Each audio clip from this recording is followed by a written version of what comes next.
Eh bien, il va avoir lieu le 12 et 13 novembre prochain, 2015, un colloque qui est organisé en partenariat avec l'École nationale de la magistrature et France Traumatisme Crânien, qui est donc l'association nationale au service des traumatisés crâniens. Alors, ce colloque va être consacré au syndrome du bébé secoué, qui est une forme particulièrement sévère de violence à enfants. Particulièrement sévère puisque 20% des enfants meurent en moyenne et la majorité des enfants survivants gardent des séquelles pour la vie entière. Donc c'est particulièrement sévère. Alors ce colloque est en lien avec l'École de la magistrature et France Traumatisme Crânien parce qu'il est important de savoir que pour faire face à un problème d'une telle complexité, eh bien, il faut absolument que le champ médical et le champ juridique se travaillent ensemble. Il n'y a pas d'autre solution. Quels points vont être abordés à ce colloque du 12 et 13 novembre? Donc, on va présenter les avancées qui ont été faites tant dans le domaine médical que dans le domaine judiciaire et juridique. Donc, les points qui seront particulièrement abordés, c'est les avancées dans la connaissance du syndrome du bébé secoué, puisque beaucoup de choses ont avancé. Il y a des recommandations qui ont été émises par la Haute Autorité de Santé en 2011, mais depuis, il y a des avancées qui ont été faites dans les connaissances.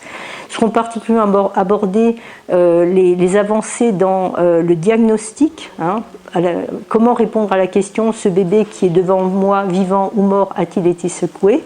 Et les avancées aussi dans la datation, c'est-à-dire à quel moment l'enfant a été secoué.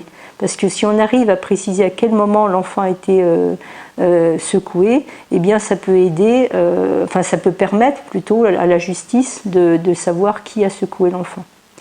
Il y aura également quelles avancées ont été faites dans l'enquête pénale, dans la prise en charge de l'enfant et le respect de ses droits et la protection de ses droits, parce qu'il faut savoir que le secouement constitue une infraction pénale et l'enfant qui est secoué est victime d'une infraction pénale. Donc à ce titre, il a des droits en tant que victime d'une infraction pénale. Et en particulier, il a droit à une indemnisation s'il a des séquelles de ce secouement.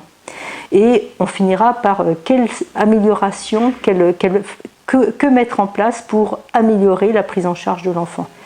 Donc voilà ce que présentera ce colloque et le but premier de toutes ces manifestations étant la prévention du secouement et la prévention de ses réitérations, puisqu'on sait que le secouement constitue un geste d'une extrême violence et que souvent c'est un geste qui est répété dans le temps. Donc il importe de détecter les premiers signes de violence pour éviter une récidive. Donc ce colloque s'adresse avant tout aux professionnels des différents champs, du champ médical bien sûr, du champ juridique et judiciaire bien sûr, donc avocats, magistrats, mais aussi aux professionnels du monde social, du monde médico-social, professionnels de la petite enfance.